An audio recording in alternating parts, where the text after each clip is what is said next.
X-Men. Get it!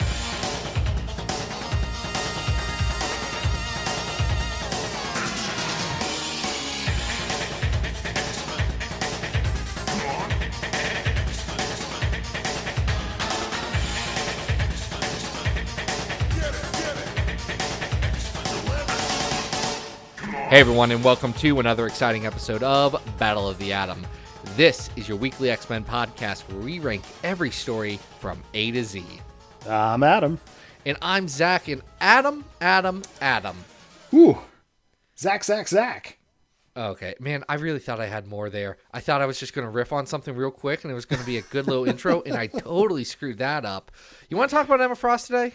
I want to talk about Emma Frost today. Let's just jump to it. Let's talk about Emma Frost today, right? Yeah, I think we should. I don't think we've ever done an all Emma Frost episode, have we? I don't know, probably. I don't know. It feels like if we would have talked about one of these stories already, now that I say that out loud. But I think we could use some help. We need to bring in some backup today, because Emma Frost is a complex character. Emma has a lot of facets. We love her dearly. But we found someone else who loves her a lot. You may know him as the senior literary agent over at Fuse. He's also the host of Cerebro, an X-Men character-by-character podcast. It's Connor Goldsmith. Connor, how are you doing today? Hi, Zach. Hi, Adam. Thanks for having me. I'm doing great. It's so much fun to be here. Thanks for coming. This is great to have you here. Well, there's nothing I love more than an opportunity to pretend there isn't a presidential election happening tomorrow by instead spending some time talking to people about Emma Frost, because that's really all I want to do in my free time anyway. Yeah, I'm going to tell you what, guys. Our normal recording session is on Tuesdays, and that's just stuck in our heads. And because of that, I forgot that what is also on Tuesdays right now are bad things. Yeah, I was like, can we record inducing. Monday? Because on Tuesday, I think I'm going to be drunk. Yeah, no. So here's the thing. Either everything went well and we can laugh about this. Hopefully everything went well. If we are in the middle of Civil War II, not the Carol Danvers version, then Not the bad thing. It would be pretty bad. This would be worse. Shockingly, This would be worse. Shockingly, it would be worse than the Carol Danvers Civil War II, which I think is a tall order as bad comic books go. But hopefully nothing bad is happening. Hopefully we are all feeling extremely relieved by the time you're listening to this. But if not, the whole world is watching us now, and we must be nothing less than fabulous. That's right. Yeah, that sounds like something Emma would say right there. It is something Emma would say. So this is coming to us from a request, right, Zach? This is the first story on our list today comes to us from one of our supporters over there on Patreon. If you want to be a supporter, you can go over to patreon.com/Battle of the Atom. Throw a couple of dollars our way, and we will craft an entire episode around one of your suggestions. In this case, it's Patreon supporter and our friend Jason Large, who went on over there. And Jason said, guys, I'd love it if you talked about X-Men Black Emma Frost #1. Ooh. If only there was fun X-Men one. Black Emma Frost 2 through 10. I would have enjoyed reading a lot more of these personally. Yeah, absolutely. This is another one of those killer Leah Williams one-shots that really helped put her on the map. Yeah. Along with What If Magic. We have to do our standard Battle of the Atom disclaimer. Leah is a friend. Yeah. We will be as impartial as we can. Y'all were around when this was she on the show before this one came out? I think she's on right before. Right around there. Yes. Right around there. She's been on too many times. I'm just kidding. We love you, Leah. No, this came out right at the end of October as they were ramping up, and it's Leah Williams and Chris Bachalo. And it is a really stellar one-shot. It's a barnstormer, yeah. It sets up Emma for such interesting things. So X-Men Black, for if you don't remember, or you don't know, was a month-long event that they did of one-shots about different X-Men villains. And villains in X-Men specifically is such a nebulous thing. But Emma was not on the side of angels at this point. Well, I mean, this book, and to for my own disclaimer, I don't know Leah Williams, but I am a fan. And we have a lot of friends in common, and I would love to be friends with Leah Williams. So if she's listening, we should chat about this issue, because also I would love to talk about one of your favorite X-Men, perhaps, at some point on another show. My reaction to this issue when it came out was, first of all, it's just really nice to see a woman write Emma Frost, because Absolutely. that has not happened very much. And I think that a lot of the time, I mean, Emma is my favorite character, bar none. When I was a kid, Storm and Betsy were my favorites. I grew up, my dad's a collector, so I grew up reading the Claremont and Simonson stuff instead of the stuff that was coming out in the 90s, which I'm very glad was the case. And so I preferred like original flavor Betsy, who's now back. But I also liked Ninja Betsy, and then Storm was my absolute favorite.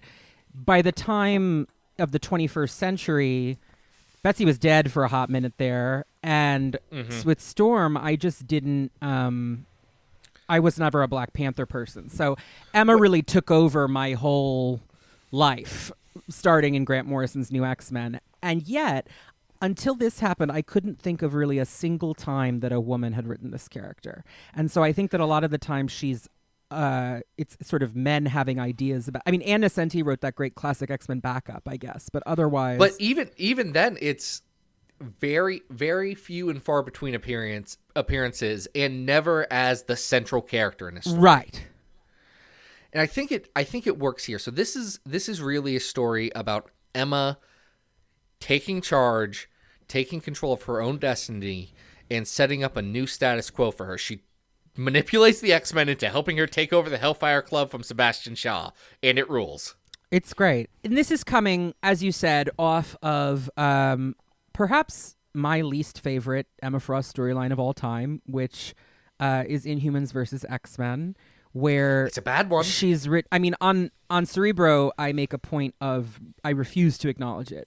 It's as though it did not happen, and so we just skip over it anytime it appears in any character's story. I'm just like, and then Inhumans versus X-Men happens. So after that, because it all felt very editorially mandated. The characters did not feel like they were behaving as they ought to behave. And Emma, I think, got it the worst. And it did feel like there was sort of a mandate from on high to make Emma Frost bad again when she had been a hero for 20 years by that point. Longer than she had ever been a villain.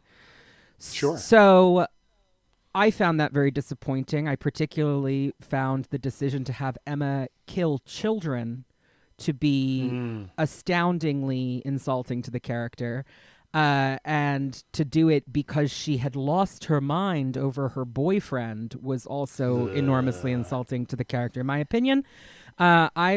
Wasn't great. I was vocal about that on Twitter, and I feel bad now because I think I was kind of mean, but I was real mad at the time. So this... You can be mean about IVX. It's deserved. I know, but I try to be a little more reserved about when I don't like something. But this really upset me at the time. And so after that, I was really relieved when Cinna Grace rehabbed her a little bit in the Iceman solo, and then this issue was just a real breath of fresh air because it opens and it's like, okay, the X-Men don't trust Emma right now, but she's not like going and putting on a Magneto helmet and like, you know, murdering children with sentinels. Like, it's like, okay, this is Emma, who's a recognizable version of herself, and she can interact with these people she's been friends with for 20 years now, and it's normal. And she's also hanging out at Walmart, which is not normal for Emma. Absolutely. No, but I do love the opening of this with the first couple of pages and all the characters sort of playing with spatulas, or, you know, there's a couple of like fake Funko Pops in the background. It's a fun just set such piece. A great little vignette. And then the rest of the book, which is literally just this like action-packed floor by floor massacre of the Hellfire Club until we get the standoff with Sebastian Shaw, is really masterful, and it's done in a way that really does a nice job of thinking about the page count, absolutely, and making it as action packed as it possibly can, so that you get, I think, one of the best splash page finale pages that we've gotten in a long time, where she assumes the mantle of the Black King. It works so well. I think Williams does a really good job having a very tight script here. She knows that she needs to have a big standout action moment for Emma, and then have there be some tension with her confrontation with Sebastian Shaw, who, gaslit her, emotionally and physically abused her for years and years. Like, he is a horrible figure in her life. And she gets to this new status quo by defeating him, putting him aside for a time, and then, assuming his place, saying, no, I am in charge now. I really love that, and I love that they bring Chris Bachalo in for this, since he was one of the big voices bringing her into Generation X, which really started her down the path of becoming the X-Men character we all know and love today. I think it works really, really well, and I'm glad that even if for all of the Krakoa stuff, they're like, well, we really want Sebastian Shaw back on the table. Yeah, I would say if there's one really big weakness to this issue, and it's not a problem with the issue itself, it's a problem with the timing of the issue, is that almost none of it matters. Because this status quo lasts for about 2 months before we start gearing up for House of X. It's funny that you mentioned the Bachalo art, because I was going to mention that. So here's the thing. He is obviously a very talented and skilled artist with lots of really intense fans who are completely correct to love him.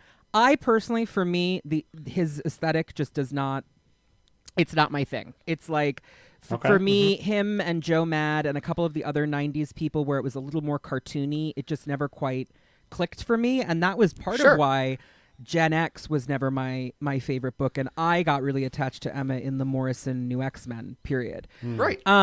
So it was interesting to go back to that, because I had the same thought of, it looks like Gen X.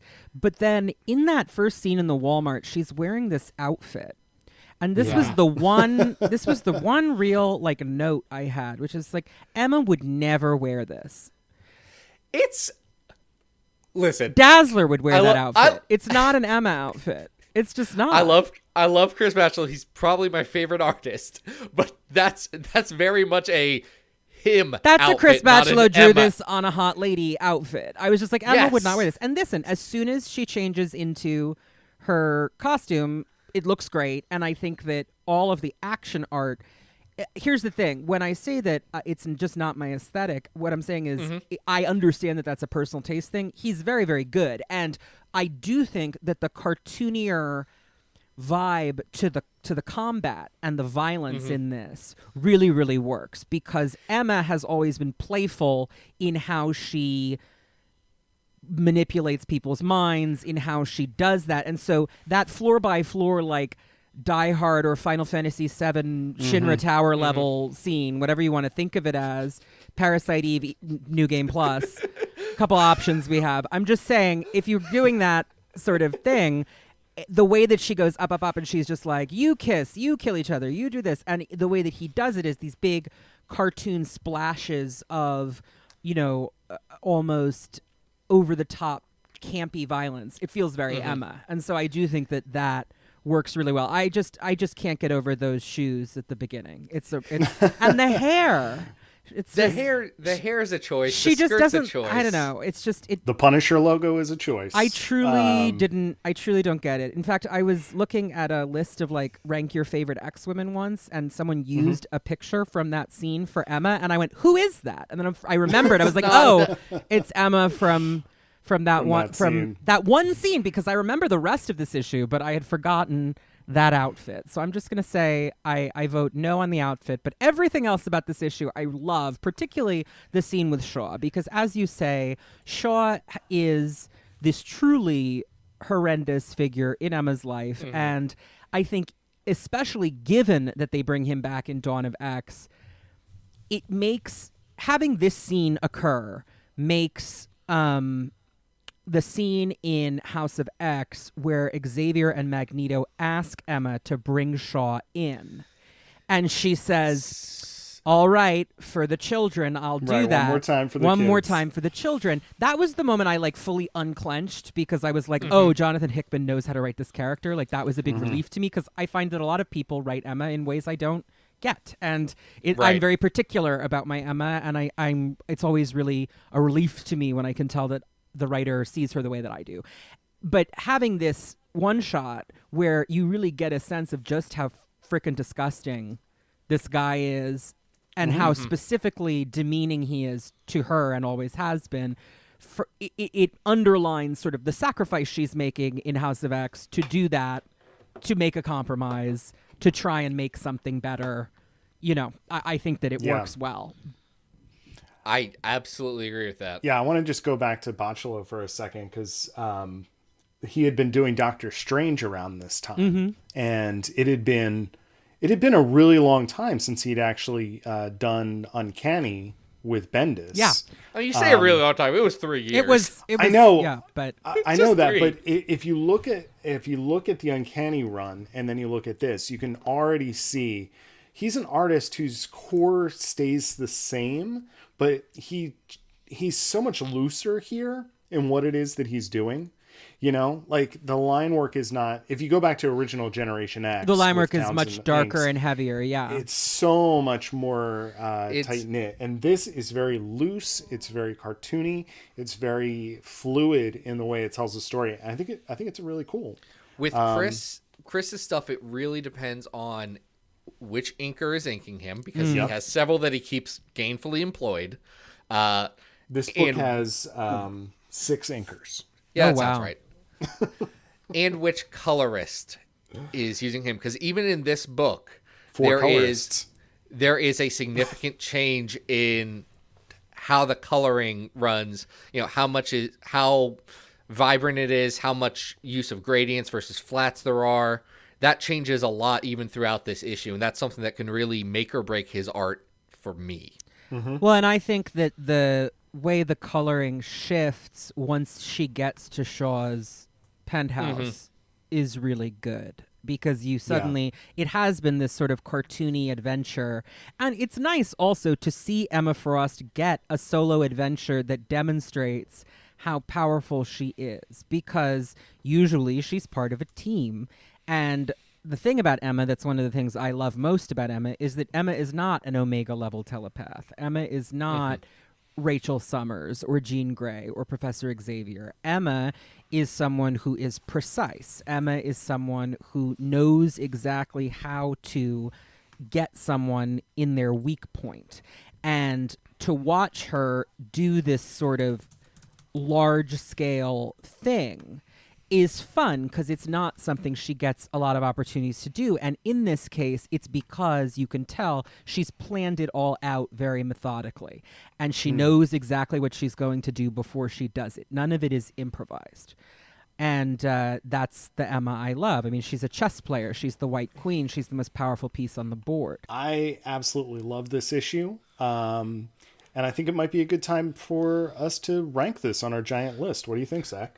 Are you talking about our list of 429 X-Men stories, ranked from best to worst, that we've been doing for too many years now?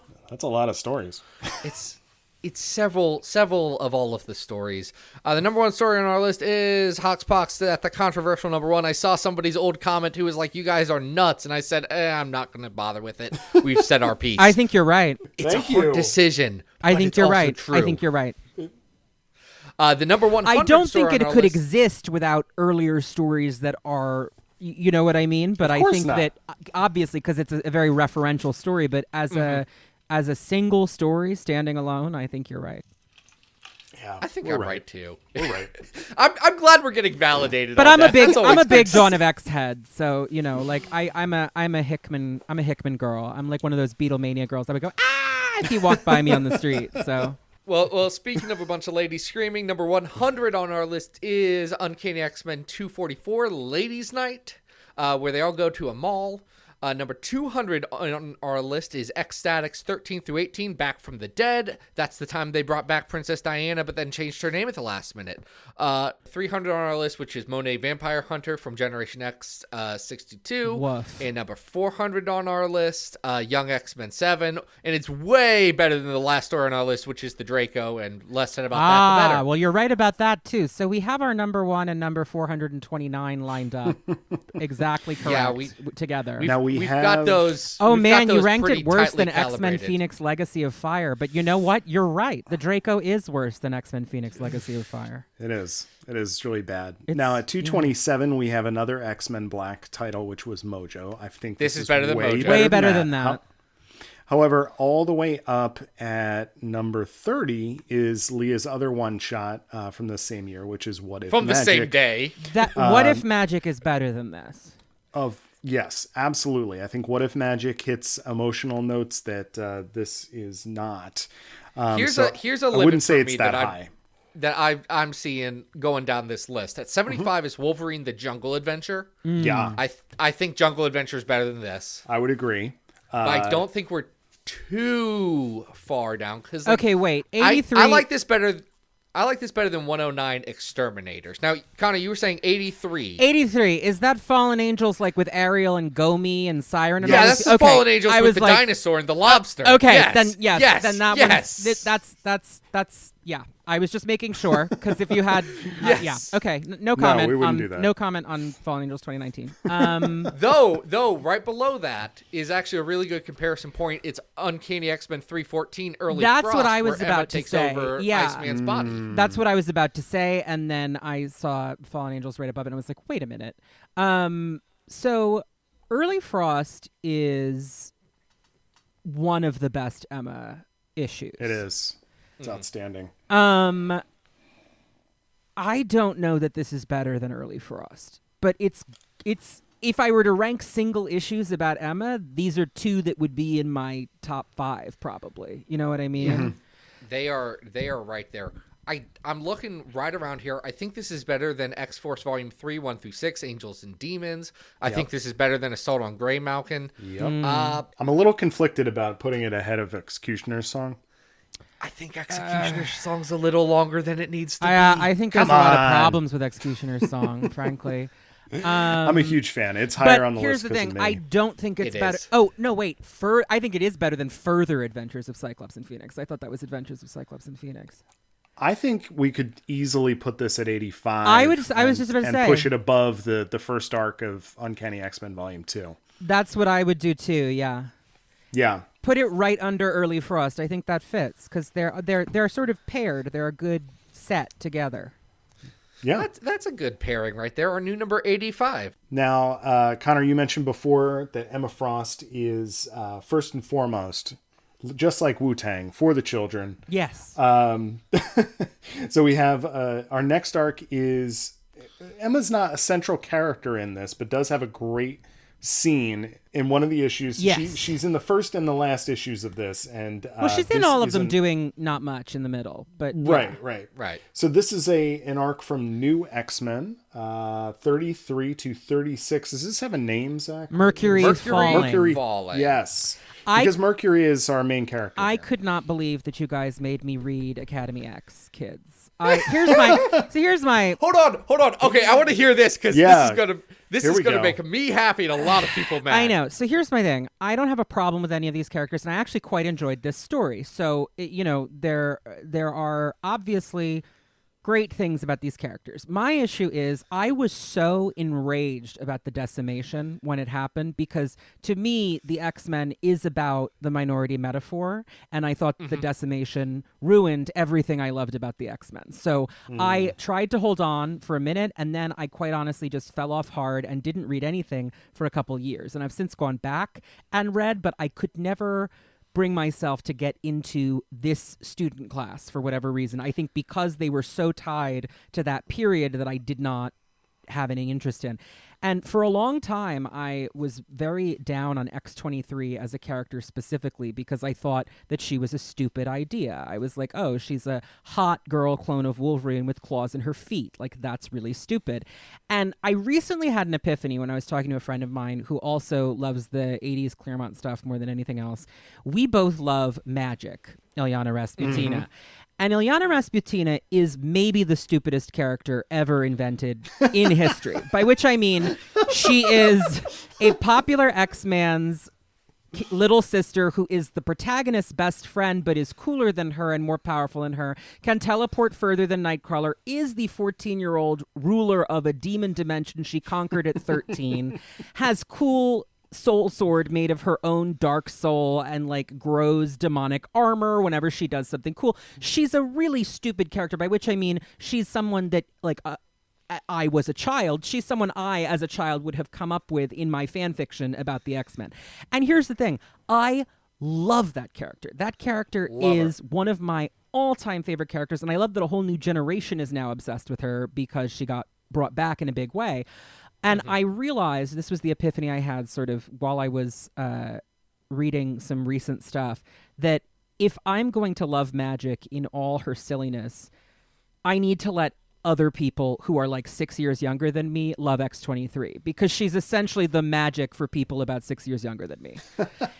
She really is, which is not a comparison I had thought up of, but no, that makes a lot of sense. She's similarly just like a very fan fiction-y character, and I grew up reading fan fiction. I'm not saying that as an insulting term, but it does feel like it's like I get to invent my own X-Man, and here's how cool she is, and all of the stuff about her. So this is an arc I had not read except for the final issue, because I remember someone telling me Emma's really cool in this one, you should read it. So I did. The end that we'll talk about in a second, I'm sure.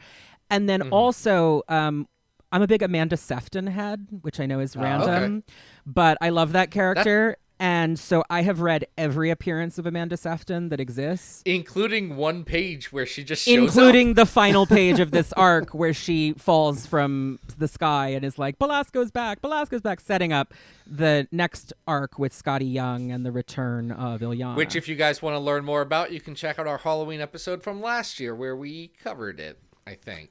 Well, I want to jump in because what Connor's talking about here, and this idea of like different generations picking up X-Men at different times. I really was thinking about this time because I'm just like you, Connor. I skipped this entire era and have only gone back to it because of the show. And every time, not the first like one or two arcs, but we've done a couple of different new X-Men arcs on the show now. And every time we do, I'm like, I like this. Right. And I can imagine that if especially I was picking this up like in my formative years, I would be in love with these characters because it just does a really good job of establishing the team. I found myself really rooting for these guys, and especially like just the banter between Annalay and Rockslide in this is just, it's so smart. I was struck by that as well because when Ten of Swords creation had Rockslide bite the big one, Yeah, he gets his soul cut in half, guys. Spoilers if you haven't seen that, but we've not been shy about that particular thing happening to that boy. I didn't care, though, is the thing, because I barely knew who that character was. You get what I'm saying? So, but I could tell that a lot of people were upset about it, and I was like, well, and here's the thing. I've said this on my podcast many times. I do think that the student class that is the current student class, whenever you start reading the X-Men, that's often the characters you are most attached to. I started reading my dad's back issues that were the Claremont and Simonson issues from the 80s. That was my inroad. So the original class of the New Mutants, those are my kids. And like I have a fierce attachment to Madeline Pryor because when I started reading about Madeline Pryor, she wasn't evil yet. So there's, you know, and the original team of Excalibur. Like I have very specific people that are my like ride or die characters. And with Gen X, it's another good example. I was never that into Gen X, but people who came in with Gen X, those characters are the alpha and omega to them. And I've come to love Monet a lot. She's become one of my favorites, but that's been in later books mostly. So I think that it makes complete sense that if you came in with this class of students, you would absolutely love them. I think the big problem, the characters that are most harmed, in my opinion, by the Marvel sliding time scale are two kinds of characters, and one is the characters tied to a very specific political moment, like Colossus, who no longer can have lived in the Soviet Union, which makes his whole thing not really make sense. And then the students, because now you have, it's like how long, it's the Robbins problem, right? It's like now you have 50 X-Men students if you go from Danny and Sam all the way up through Armor and Blindfold or whatever, and they're all competing for page time at the same time. It's tricky. I mean, and that's why you've got legions of fans who who this want era, all who of are their favorite begging characters to come back, for and their there people to are be back. exactly. And unfortunately, sometimes when you love, and I'm saying this as someone who has always loved the D list. Like I remember when Megan popped back up, and I was like, yeah, and it was House of M, and then she immediately committed suicide to save the world, and I was like, oh great, she got better. that She part. got better. I'm just saying, if you love characters who are not on lunchboxes, you do often have to grapple with the fact that when they come back, it's often to get their soul cut in half to launch an event. You mean characters like Mamomax? Yes, the beloved Mamomax, who does Zach, not. what is this? Yeah. What is this arc about? This is a 4-issue arc in the middle of the Craig Kyle and Chris Yost run on New X-Men. Paco Medina does the pencils on this. Juan Velasquez is on inks, and Brian Reber on colors for this bad boy here.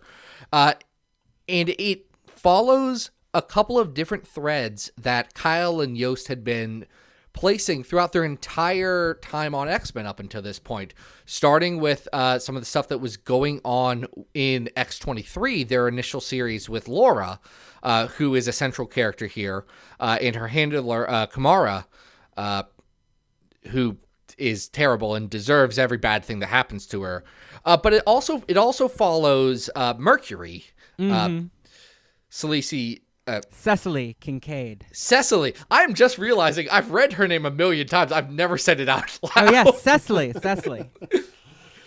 Following Cecily as she gets captured by Weapon X plus facility people, whatever amalgamation Whatever you want to call it is now. the bad guys now. Working for Stryker. Sublime's Pee-wee's Playhouse or whatever, you know.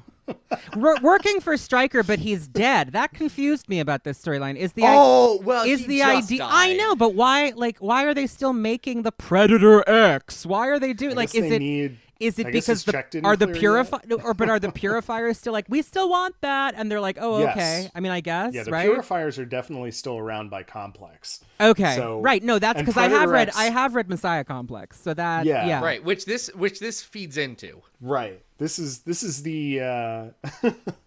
is the origin story. Predator X.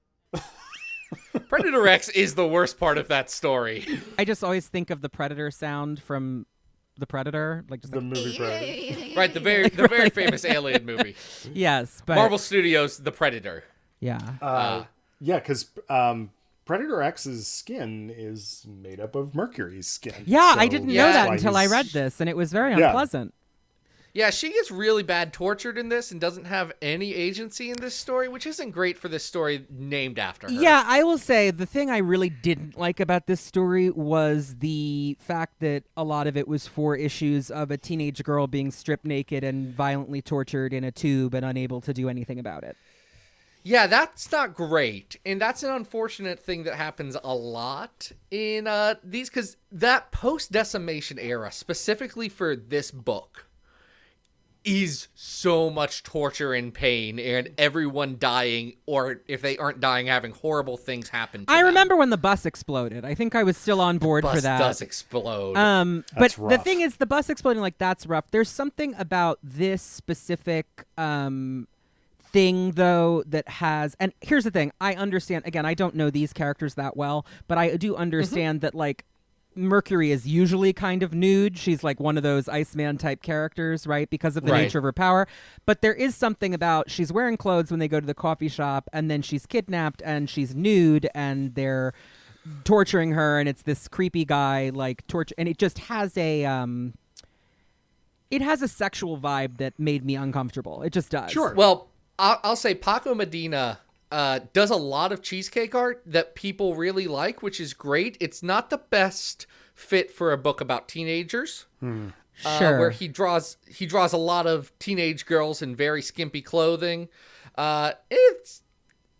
It's not great. I liked the art overall, but I didn't. I just thought that the way she was drawn in the torture sequences was not. I was like, could we? I mean, could we at least put her in like a hospital gown or something? I don't know. I just was not. I have a. Maybe it's because I was a teenager at the time, but I have like a bad gut reaction to this exact sense of style that was going on in books, like right around that mid-2000s era. Yeah, I had Just- jumped off to DC because of the decimation. I was reading Gotham Central or whatever. So I missed all of this. Yeah. Paco Medina is interesting because he's kind of like Joe Mad 2.0 in a lot of ways in the cartoony style that he's doing. However, but it's less that. It's less that. It's not as No, manga-y. Like Joe Mad's no. stuff always feels very sort of manga inspired. And what I do appreciate is that Paco Medina does do a little bit more acting with his characters. It's not just poses. Right. Emma's facial expressions I kept noticing throughout this. Yeah. And a lot of the facial expressions. I actually, again, as someone who had always thought X-23 was pretty stupid, reading this, I was like, oh, she's fine, kind of. Like, Yeah. I was like, this is fine. You know, I'm warming to X-23. The people who write into my podcast email and always like, you need to love X-23. I'm like, I'm working on it. I'm working on it. So Get to that Tom Taylor all new. that's Riddler. what I've been told, and I'll get to it eventually. That's where when that's when she's actually good. I'll That's when certainly you'll get fall to in it love. before I do an episode on her. But I have a lot of reading to do before I can do that. But what I was saying to Zach before we got started here is that very similarly to other arcs that we've done of this, I feel like the real strength of this book is that Kyle and Yost know how to keep a tempo of action going so that I am very compelled to keep flipping the page. Yeah, the pacing's great. Never bored. The pacing is fantastic. Now, is Medina's art always like perfect?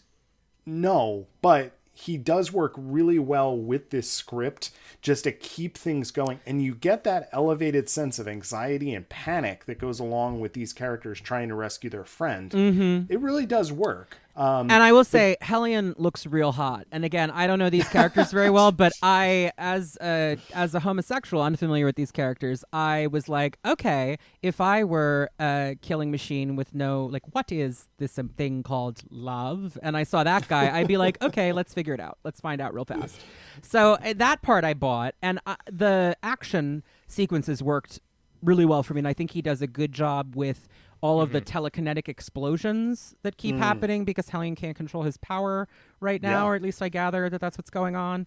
The one art moment I really did object to, apart from the just the general vibe of the Mercury torture scenes, was when the X-Men do arrive to save everyone in the last issue, and Emma jumps into the fray first. And I was like, I laugh because I was like, it's just. Here's the thing about Emma. It's very hard for someone to draw Emma Frost in such a way that I feel it's inappropriate, because Emma's whole deal from that Ann Nesenti backup in Classic X-Men back in the day is she's like, I'm hot. I have spent all the money in the world to be this hot, and it is a way that I manipulate men. It is a way that I do this and that. So she always feels like she's in on the joke to me. So it's hard for even a very cheesecakey drawing of Emma Frost to feel out of character to me, or to feel like it's exploitative. Obviously she's fictional and still being drawn by men, so, you know, whatever, in most cases anyway.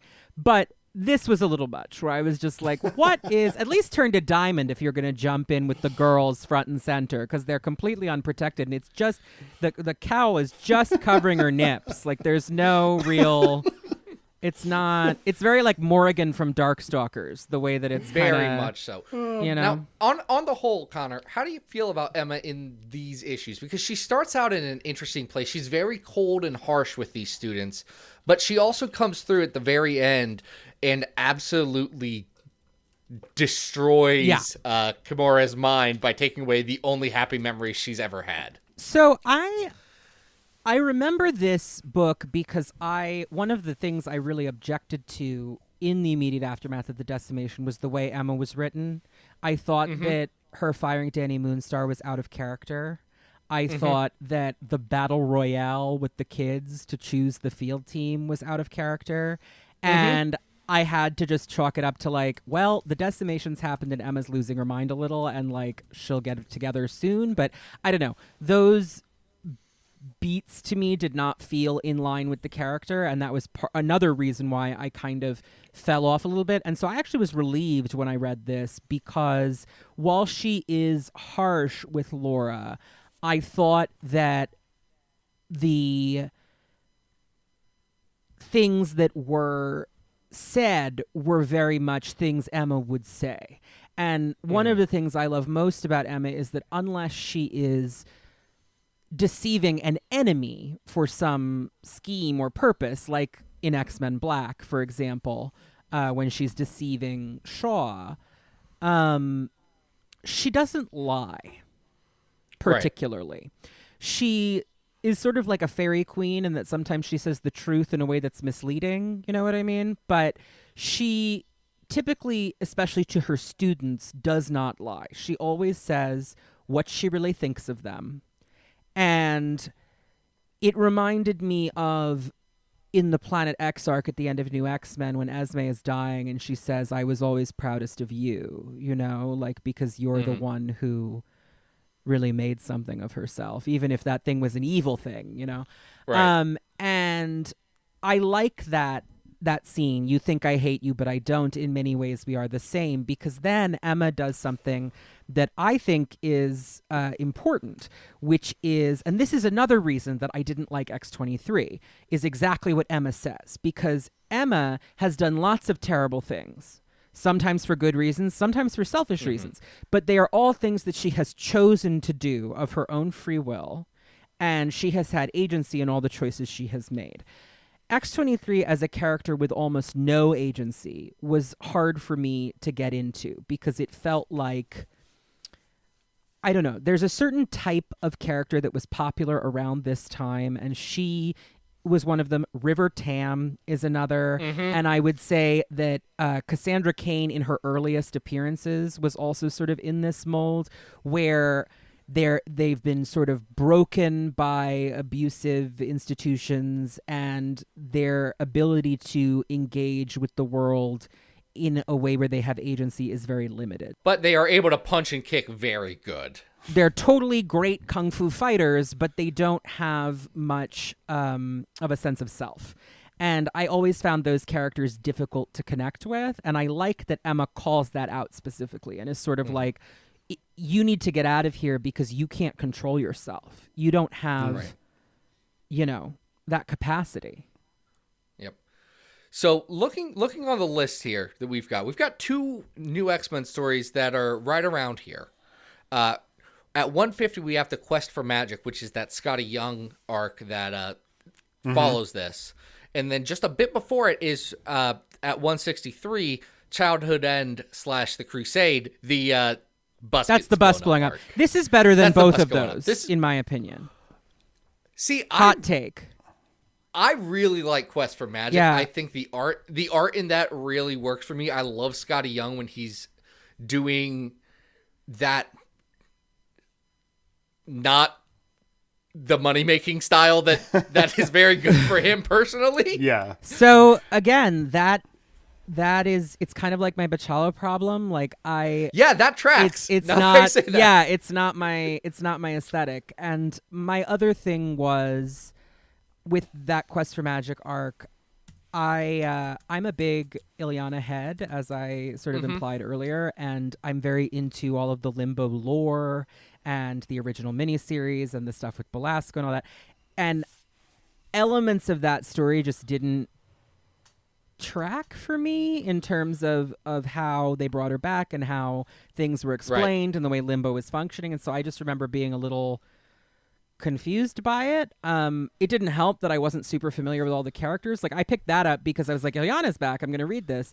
And it's good. It's certainly a good arc, but I found this to be tighter because I think with Quest for Magic, my issue is that it feels like there's a lot of exciting sort of set pieces, but I do feel like it is a little all over the place in terms of the pacing. But that could just be me. No, that's fair. Adam, around that area, what are your thoughts? All right. So the Craig Kyle, or the... I always get their Chris names. Kyle, Craig Yost. Yes, the Craig and Yost. Maybe I got those two backwards. I'm not sure now that I've seen it out Chris loud. Yost, Craig Kyle.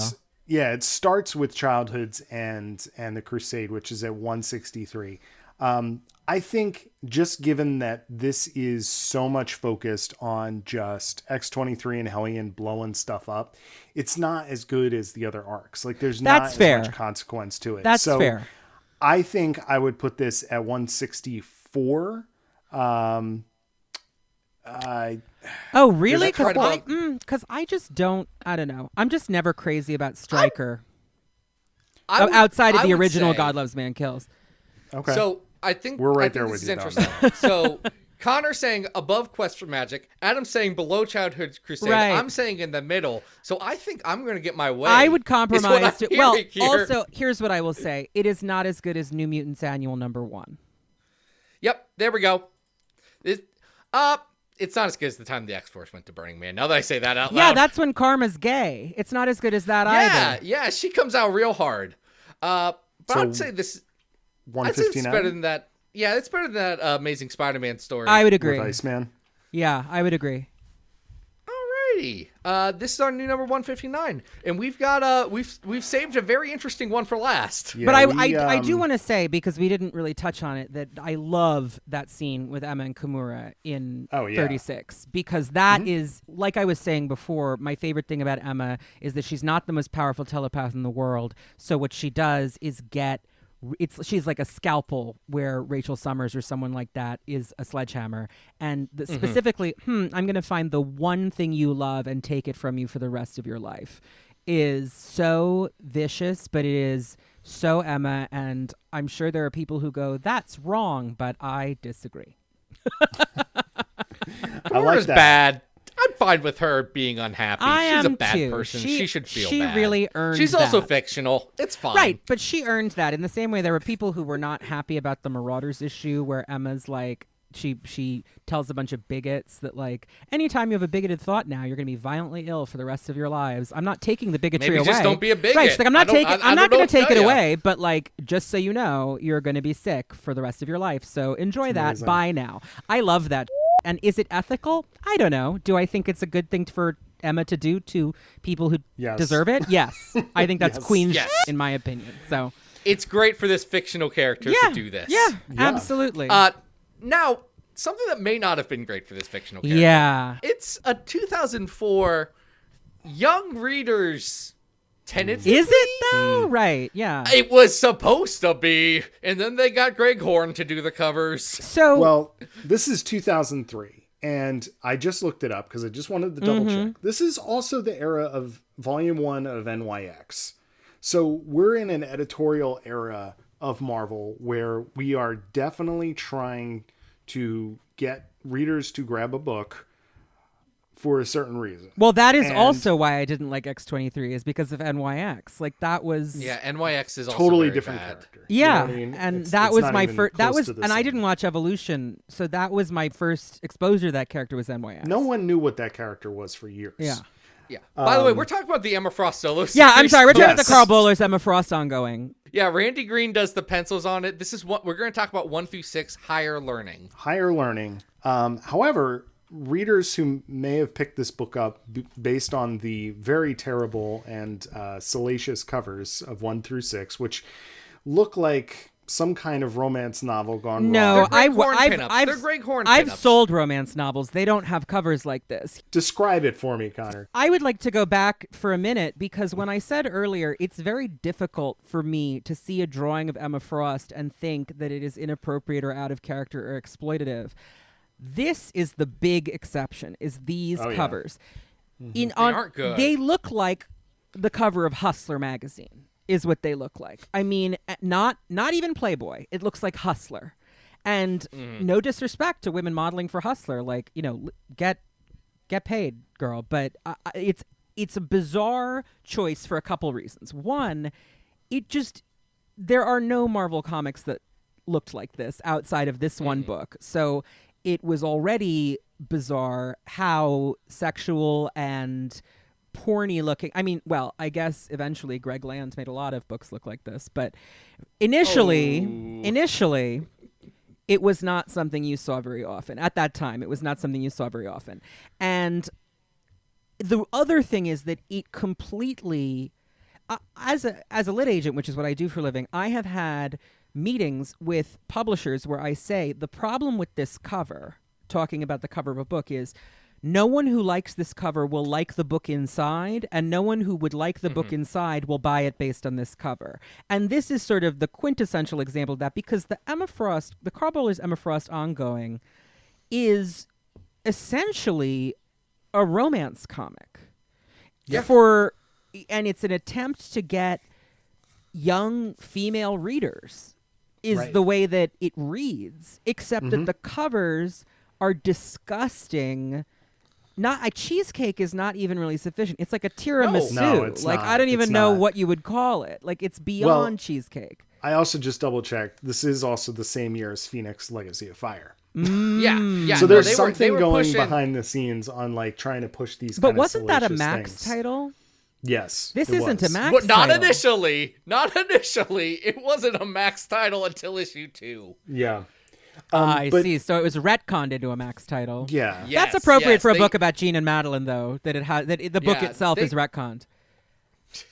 But yeah, this is what it's so surprising. I mean, the covers are really the least. I mean, it's a huge. No, here's the thing. hurdle I also for don't anybody like getting the book into it. that's inside the cover, but Exactly. the cover is a Right. real reason why I, as number one, I'm a Frost fan, and this is during New X-Men when I've told Grant Morrison when this was coming out.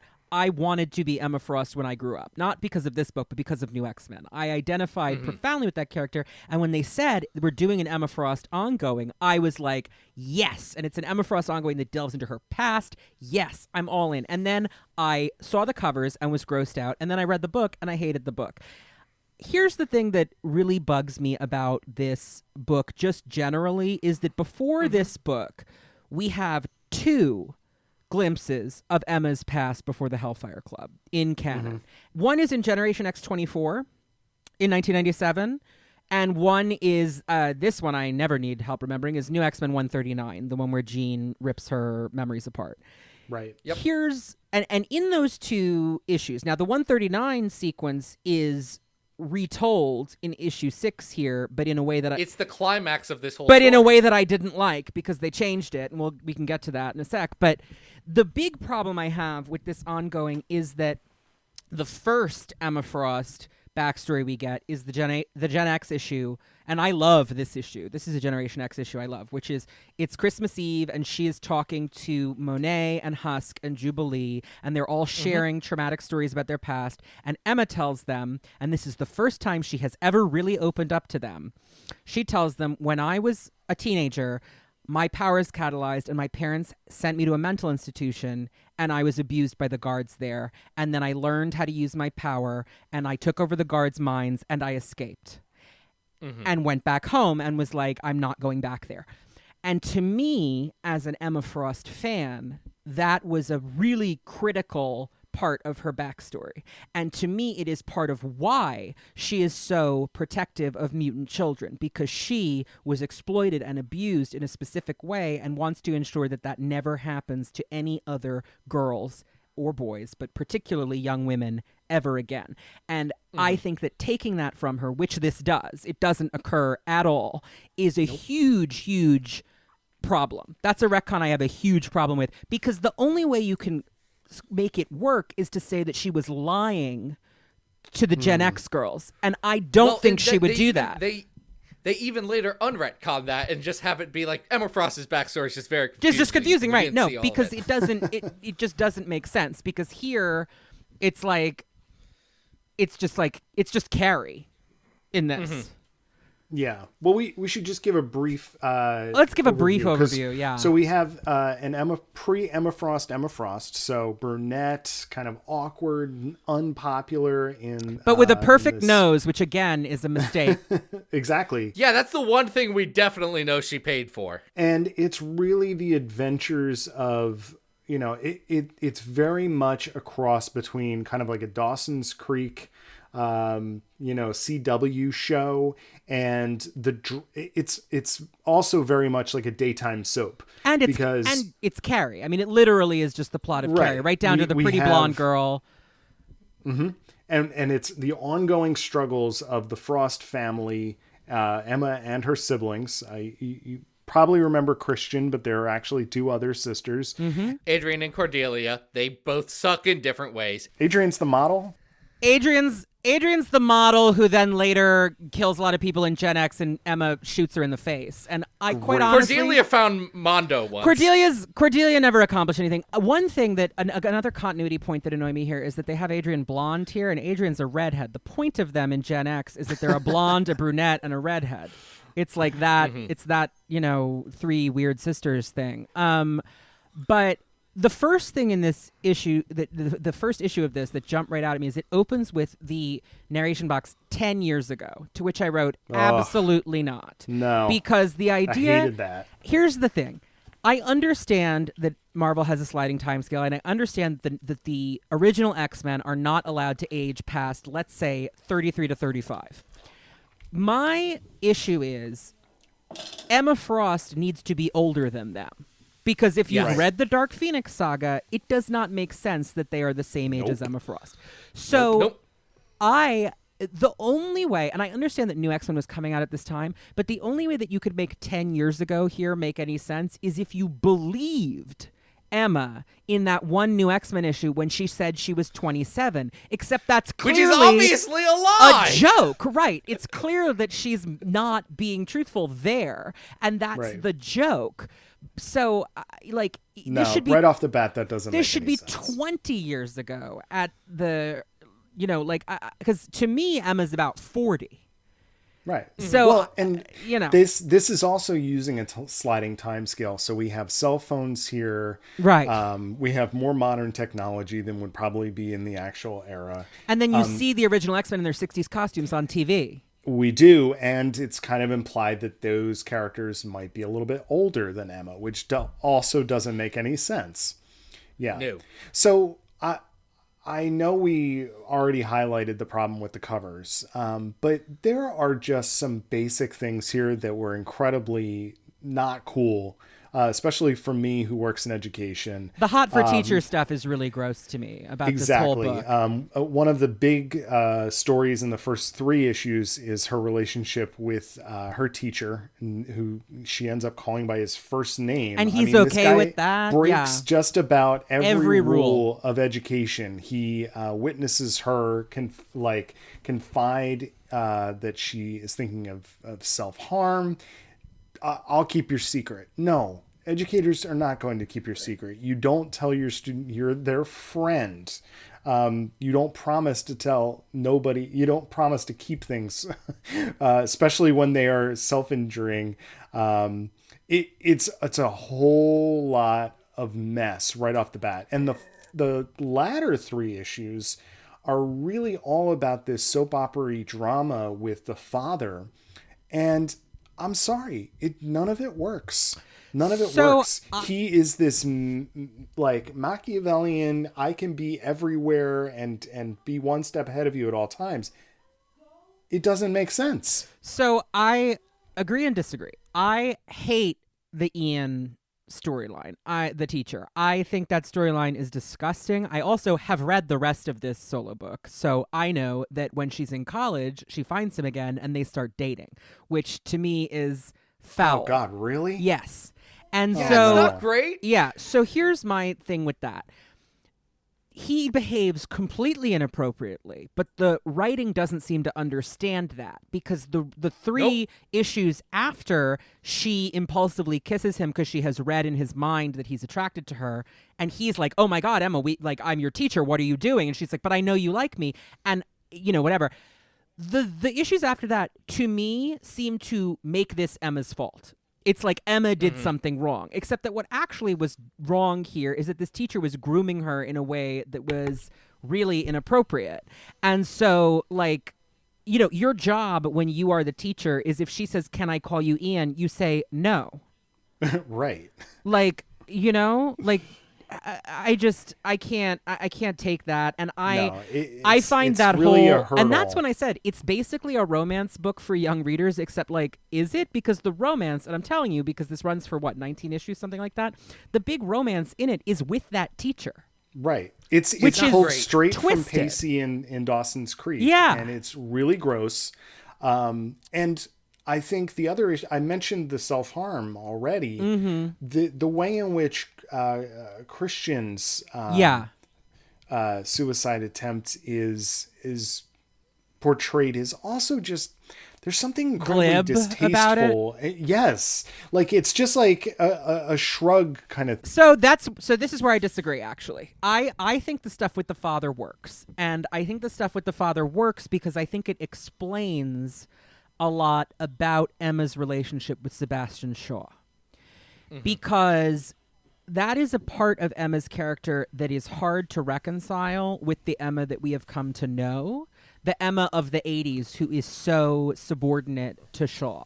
And so I think that giving her, so to speak, daddy issues is a thing that makes sense somewhat as a way to sort of psychologically explain why she would feel drawn to Shaw, why she would spend as much time with Shaw as she does.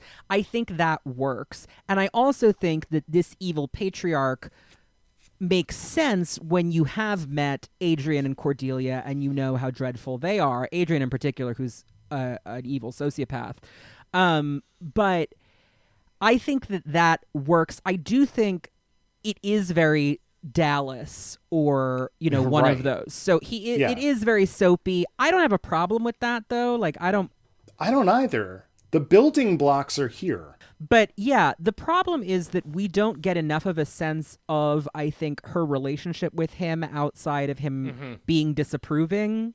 That there's another Emma Frost backstory issue that I don't particularly like, but that I think does a little bit better job characterizing their relationship. I forget what the issue is, but it's like an unlimited or something. It's one of the anthology guides. It's a one shot. Okay. Yep. I know which one you're. And I think that but what I will say is I think the Christian stuff really works. Actually, I think that this is the two things from this miniseries that I accept in my personal canon, essentially, are that Christian is gay and that is what precipitated all of this stuff, which is not something that was established until this series and that has remained consistent, and that to me recontextualizes the early Frost story with Iceman in a way that is very interesting because Emma's the one who tells Bobby he's gay decades before Jean tells Bobby he's gay. So the fact that she has sympathy for that crisis he's having makes a lot of sense when you add this aspect to the character. And the fact that it's Adrian who does it, who sends him spiraling down by betraying him to their father, is also something that adds a much needed context to the relationship between Emma and Adrian in Generation X, which is not enormously well developed there before she enters the stage. So I like that stuff. I like Christian as a concept, and I like a lot of this conceptually, and I think later writers can just say, oh yeah, those are the building blocks, and we can work around that and build something out of it. I don't like it in execution here. I don't think the soap elements on that side work as well. I think Christian gets a really quick turnaround from supportive brother to the tragic story. That they do shove that into about one issue, and that doesn't work. No, there's a framework here. I have no issue really with the plotting of this book. It's just very poorly written. Yeah. And it's very poorly drawn. So it's not enjoyable in the slightest. You really kind of have to pick and choose what elements you want to keep about this character's backstory and what you want to avoid. Yeah, so I would say I like the Christian stuff up bad. through he tries to hang himself, and then it's terrible. I will agree with you there. Yeah, I think that I and agree I with think for that sure. if there were 3 more issues in there to this arc, it might not be terrible that way, but they want to get to Emma striking out on her own, which leads me to the thing I really hate about issue 6, which is that one of the most iconic Emma scenes is the one where in New X-Men 139, where Jean is invading her memories and forcing her to relive all of her traumas. And we see this exact scene where Winston is choosing which of his daughters will inherit the company. And he says, Emma, it'll be you. And Adrian's like, what the fuck? And Emma says, I think I'll make my own way, actually, and gets up and leaves. And what this issue does instead is have Christian getting dragged off to the institution happen in that scene and have Emma reconcile with her father right before that scene And it's like that she has to have something happen for her to realize, oh no, my daddy is bad after all. Whereas the scene in New X-Men is much stronger because we don't need to know anything about Winston Frost in that 2 pages that are so brilliantly drawn by Phil Jimenez and so brilliantly written by Grant Morrison to understand this guy sucks. And Emma knows he sucks and has the self-assurance and wherewithal at 17 or however old she's supposed to be to get up and walk out without a moment's thought. And so I think it makes her a much weaker character, the way that it's retold here. And that's sort of my problem with this whole ongoing, is that Emma in the Gen X backstory issue we got and in that New X-Men flashback has never been someone who grovels, has never been someone who... I just don't buy the whole framing of her here as this like Sissy Spacek and Carrie bullied girl. I just don't... None of it fits for me. The way I always saw it is Emma was whip smart, very confident in herself, but was not physically attractive particularly. And so the one thing she thought, I have to fix this about myself, is that she wanted to be more traditionally physically attractive to men for the better to ascend to whatever stratosphere of power she believed that would give her. And so that's what she went out and did. But other than that, she was pretty fully formed from the moment she left and showed up at the Hellfire Club. And so I understand that if you want to do a YA type story with her, there's this tendency, I guess, with heroines in that mold to make them the misfit, the outcast, the bullied girl. But I just don't think it works. And I think that in particular, it weakens her position in the family dynamic. Absolutely. I definitely agree with that. So I've got a question for you. Looking at this, Adam, we're looking at this list here. I am in this real long list. I am in the 300s. You're in the 300s. See, I'm looking at number 400 right now, which is Phoenix War Song, which... Oh, okay. This is better than Phoenix War Song. I think that's probably true, but I don't know how much better it is. Because I'm looking up... I'm looking at the stuff that's under that, like X-Men Forever. Like it's no, it gets bad. I love Chris Claremont, but like X-Men Forever is not his. Chris best. Claremont's done some bad yeah, stuff. That's not his I would best. put it at least ahead of 392, which is the What If X-Men Lost Inferno, which is an absolutely like garbage. Yeah, but it's thing. not, and it is better than Marvel Mangaverse X-Men. I think. Which is I think that's at 382 now. Okay. I could put it ahead of those Captain Marvel issues. It's not as you know what? It's not as good as Pride and Wisdom. It's not. That's at 3. Like speaking of minis or like minor ongoing that are like not great, but like have good parts. Like Pride and Wisdom is better than this. It's not as good as Star Trek: The Next Generation. Yeah, and it's not as good as the first volume of Iceman. No, certainly not. In fact, the Christian... Which one's the 97 annual of X-Force and Cable? Is that the Viking one? Yes, that's Return to Asgard. Oh, God. That's bad. Yeah, that is bad. This isn't as good as the X-Force X-Man Onslaught stuff. Okay. It's better than that. Okay, wait. Probably better than the noirs. Hold on, though. Which issues of the Hidden Years are 6 and 7? That is the when Storm they one. meet Storm. Yeah, that sucks. Okay, so yeah, it's better. Bad. Because here's the thing. I'm a little bit of a Hidden Years stan because I love Candy Southern. Who doesn't love Candy Southern? Apparently, Marvel. She's been dead for like 30 years. Bring her back. The Phalanx are back. Bring back Candy. I have thoughts. Call me. So I have a lot of Candy Southern thoughts. But the point is, yes, it's better than those issues of the Hidden Years. It's definitely better than the noirs. X-Man 67 to 70. Is that when evil Jean Grey replaces Madeline? Yes. Yeah, that's awful. This is better than that. So we're right here, folks. I would put it under. I think that Iceman Volume 1 is definitely Iceman Volume 1. That's the DeMatteis miniseries from yes. that's better than this. That's better than this. I have a soft spot for the X-Force X-Man from Onslaught. I just hate all Onslaught, so I'm that's biased. fair. That's fair. So this is going to be our new 376. I'd say our new 376 is Emma Frost 1-6, Higher Learning.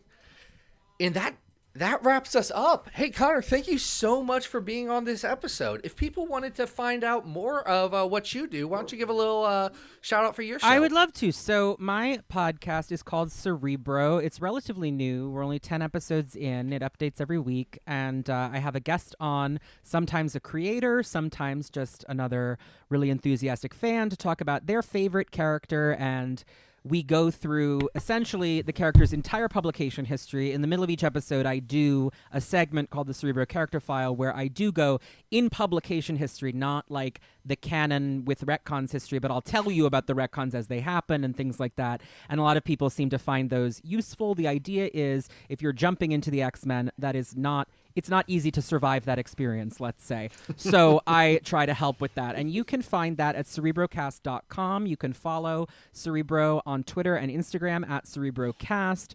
And I can be followed on Twitter at Dream of Organon, Dream of Orgonon. I'm sorry, it's a Kate Bush lyric, and Connor Goldsmith is being squatted on. And on Instagram at Connor Goldsmith. Connor, apologize. Connor, Bush lyrics. I know. I mean, I'm not ashamed of it. It's just hard to spell. And then, Instagram Connor Goldsmith. Connor like Sinead O'Connor. Goldsmith like a jeweler. And if you want to read more about my clients and my work as a literary agent, including the incredible Teenie Howard, who has guested on this podcast before, and who I adore, you can read all about my clients and my work as a literary agent at connorgoldsmith.com. That's great. A great resume there, bud. I'm trying. Adam, what about yourself? Folks, you can always where can people find your stuff? You guys can always follow me on Twitter at Arthur Stacy. And Zach, where can everybody find the latest and greatest? They can find the latest and greatest X-Men, Marvel, and other related things over on XavierFiles.com. We've got a lot of good stuff. There's a really good piece about crossover that will be out by the time you get up to this episode. Anyway, a bunch of stuff is going to be out there for your viewing pleasure, or on Twitter at Xavier Files. If you want to support the show, you can do that monetarily by going over to Battle of the Atom on Patreon, or just like tell your friends about it, leave a review. It's all in the direction of goodness, and it'll all help more people find this beautiful X-Men world that we live in. Now, what are we talking about Adam, next week? I think we all need a little bit of hope right now. Oh yeah, in our lives. Yeah. So we're going to talk about Hope Summers. Well, I'm glad I did this one. Yeah, I'd have to do a lot of reading on that, appropriately. because again, that's the whole era that I kind of checked out on. Yeah, we're gonna get into it. Well, thank you guys so much for having me. This was fun. I'm sorry that I talked so much and was interrupted, but I was excited. I'm glad you did. It was very educational. Never apologize. It was great having you, Connor. And you know what? We'll see you some other time. But until then, this has been Battle of the Atom, and we hope you survived the experience. Get it!